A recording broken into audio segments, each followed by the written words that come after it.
Il y a une solitude que personne ne voit, celle de l'âme qui cherche la paix dans les yeux des autres. Tu souris peut-être au monde, mais au fond, tu t'es perdu en route, quelque part entre l'opinion des autres et le silence de ton cœur. Et si la vraie paix ne venait pas de ce qu'on te renvoie, mais de ce que tu décides d'être, même quand personne ne regarde? Celui qui cherche à être en paix à travers les yeux des autres ne connaîtra jamais le repos. Tu peux être entouré de 1000 voix, et pourtant te sentir seul au milieu du bruit. Parce que ta vie tourne peut-être autour d'un piège, celui de plaire, d'être validé, d'être vu. Et plus tu veux être reconnu, plus tu t'éloignes de toi-même. Tu marches avec des chaînes invisibles, les opinions, les jugements, les attentes. Tu veux être aimé, compris, respecté, mais à quel prix? Chaque fois que tu cherches l'approbation, tu donnes un peu de ton pouvoir. Et peu à peu, tu deviens étranger à ta propre vérité.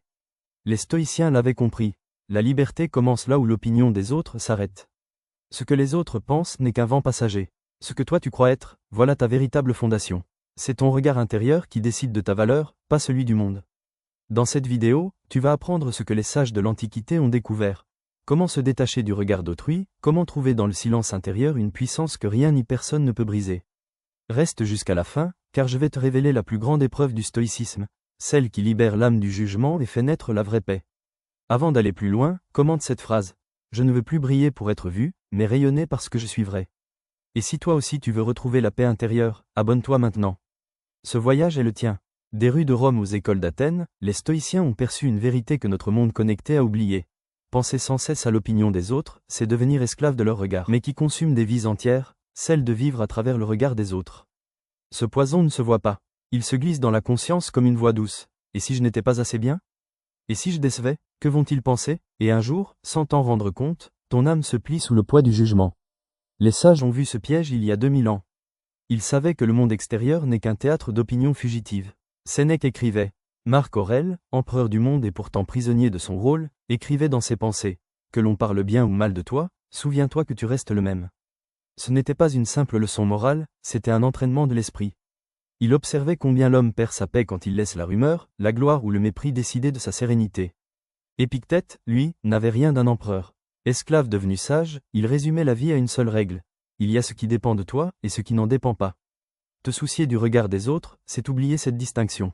Tu confonds le monde extérieur, que tu ne contrôles pas, avec ton monde intérieur, que toi seul peux gouverner. Le stoïcisme n'enseigne pas à fuir les hommes, mais à ne plus leur appartenir. Être libre, ce n'est pas s'isoler du monde, c'est ne plus être possédé par lui.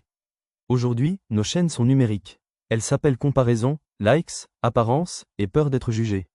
Nous avons remplacé le regard du Sénat par celui des écrans. Nos forums sont devenus des vitrines d'ego. Mais le mécanisme reste le même, dès que ton esprit cherche sa valeur à l'extérieur, il abdique sa royauté intérieure. Le stoïcisme, c'est le retour au centre de soi. C'est le rappel que la paix ne se quémande pas, elle s'affirme par la maîtrise de ton attention, par la clarté de ton regard intérieur. Il existe une forme d'esclavage sans chaîne, sans barreaux, celui qui vit pour plaire aux autres meurt à chaque jugement. Et n'est-ce pas ce que nous faisons encore aujourd'hui? Chaque fois que nous doutons de notre valeur parce qu'un regard nous a ignorés, chaque fois que nous cherchons l'amour dans le reflet d'un écran, nous perdons un peu plus de nous-mêmes. Le regard des autres flatte avant d'enchaîner. Tu veux plaire, briller, être accepté. Mais un feu qui brûle pour être admiré finit toujours par s'éteindre. Souviens-toi, tu n'as pas besoin d'être validé pour exister. Tu n'as pas besoin d'être vu pour être vrai. La paix commence là où s'arrête la comparaison. Ne vise plus pour être remarqué. Vise pour être aligné. Celui qui s'appartient vraiment n'a plus rien à prouver.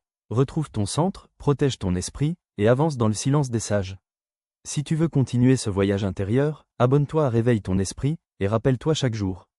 La vraie liberté, c'est d'être toi, même quand personne ne regarde.